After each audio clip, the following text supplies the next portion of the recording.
Kita semua pasti pernah dengar kan, kalau kamu kerja keras, kamu bisa jadi apa aja.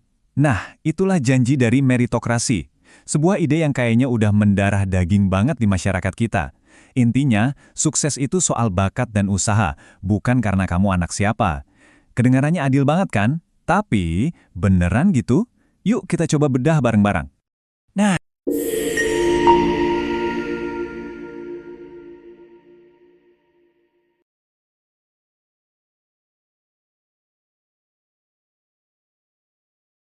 Pernah ngerasa nggak sih kalau lini masa media sosial Anda itu kayaknya punya kemauan sendiri?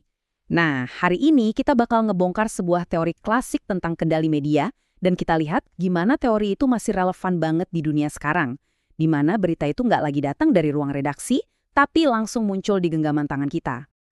Oke, ini dia peta perjalanan kita. Kita mulai dari dasar teorinya dulu. Kita bedah kelima filter aslinya. Terus, kita bakal lompat ke era internet buat lihat gimana filter-filter itu bertransformasi. Dan di akhir kita bakal lihat gambaran besarnya di zaman sekarang. Yuk, kita mulai. Oke, kita masuk ke bagian pertama. Apa sih sebenarnya menciptakan persetujuan itu? Mari kita mulai dengan teka-teki utama yang coba dipecahkan oleh buku legendaris karya Herman dan Chomsky ini. Nah, ini dia nih pertanyaan besarnya. Kalau kita hidup di negara yang katanya punya pers bebas, nggak ada sensor resmi dari pemerintah, kok bisa sih sistem propaganda itu tetap ada? Jawabannya, menurut mereka, sama sekali bukan tentang konspirasi rahasia di ruang gelap.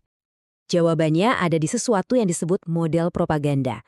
Teori ini bilang kalau berita itu sebenarnya disaring secara sistematis. Bukan karena ada perintah dari atas, tapi karena cara sistem medianya itu sendiri bekerja. Jadi ada 5 filter atau saringan yang harus dilewati berita. Mari kita bedah satu persatu. Nah, ini dia jantung dari teori klasiknya.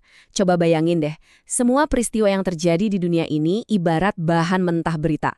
Nah, sebelum bahan mentah itu sampai ke kita, entah lewat TV atau koran, dia harus melewati 5 saringan yang membentuknya jadi berita final. Kelima saringan itu adalah, pertama, kepemilikan. Jelaskan, siapa yang punya media pasti punya kepentingan. Kedua, iklan.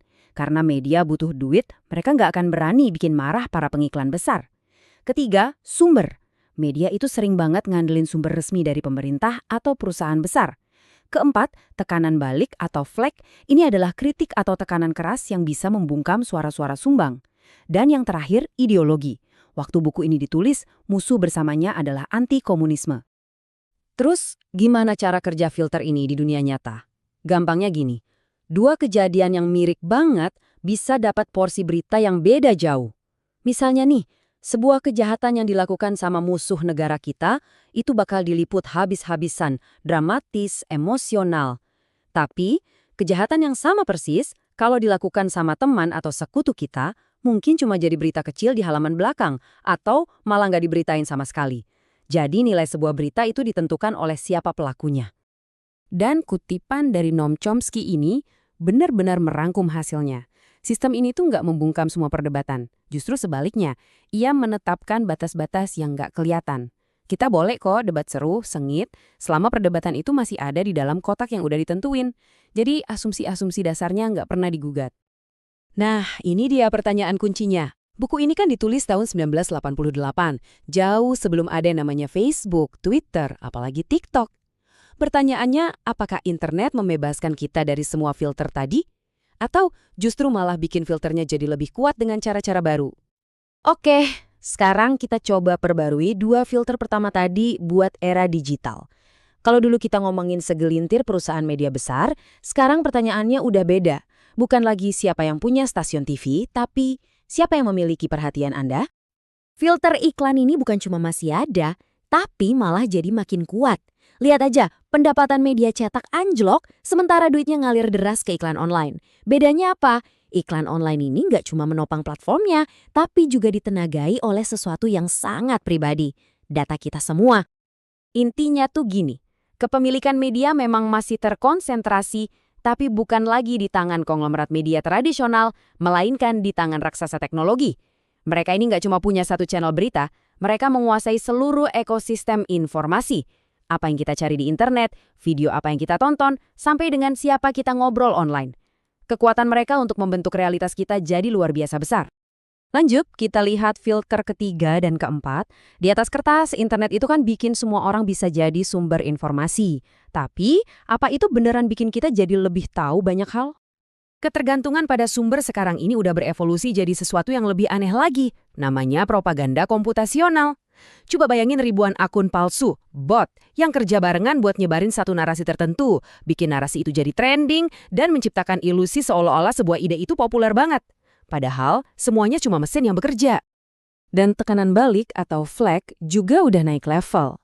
Kalau dulu mungkin bentuknya surat protes ke editor koran, sekarang bentuknya bisa berupa serangan massa oleh troll dan bot, kampanye buat ngejatuhin reputasi jurnalis, atau bahkan menciptakan kesepakatan palsu dengan cara beli likes dan followers.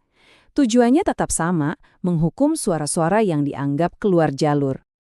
Dan sekarang kita sampai di filter terakhir, dan ini mungkin yang paling personal buat kita semua, ideologi. Kalau dulu filternya adalah musuh bersama kayak komunisme, sekarang musuhnya bisa jadi siapapun yang nggak sepaham sama kita. Teknologi modern ternyata udah menciptakan versi pribadi dari filter ideologi ini, yang kita kenal dengan istilah gelembung filter atau filter bubble. Algoritma itu terus belajar apa yang kita suka dan dia bakal terus-terusan nyodorin konten yang sejenis yang akhirnya mengisolasi kita dari sudut pandang lain. Gimana cara kerjanya?